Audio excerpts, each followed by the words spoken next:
Qu'est-ce que c'est un contrôleur radariste et organique? Quelles sont leurs missions? Dans un centre en route, on contrôle toujours à deux, c'est une obligation légale. Pourquoi? Déjà pour des questions de sécurité.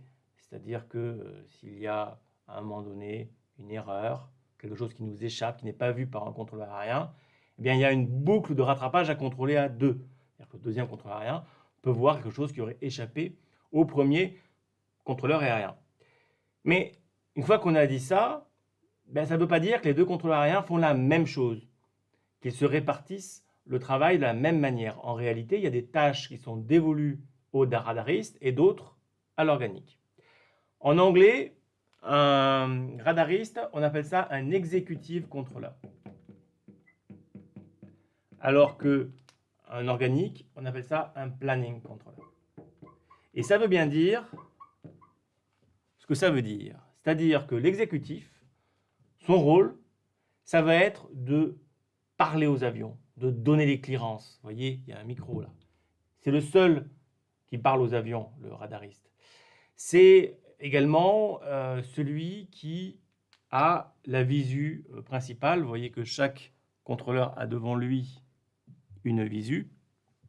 Il fut un temps, autrefois, où il n'y avait qu'un seul écran radar et c'était le radariste qui avait cet écran. C'est pour ça qu'on parle de radariste. Le planning contrôleur, lui, l'organique, il va organiser le trafic. Vous voyez qu'il y a ce tableau de strip là, papier, qui est entre les deux contrôleurs aériens. C'est quoi un strip? C'est une matérialisation du vol sur un bout de papier. C'est une technique très ancienne. Bien, l'organique, c'est lui qui va recevoir le strip imprimé par l'imprimante de strip et qui va le poser entre les deux contrôleurs aériens à un endroit bien défini pour indiquer comment ce nouvel avion va s'intégrer dans un trafic existant. Donc, on a ces deux contrôleurs aériens, on peut résumer. L'exécutif, il parle aux avions. L'organique, il aide à organiser le trafic.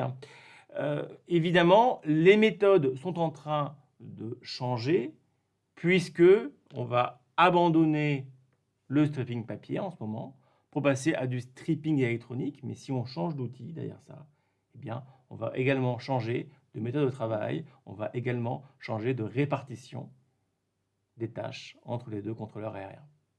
Donc nous avons vu qu'il existe deux types de contrôleurs en route. En français, on dit le radariste et l'organique. En anglais, l'exécutif et le planning contrôleur. Et nous avons vu les différentes tâches dévolues à chacun de ces deux contrôleurs aériens.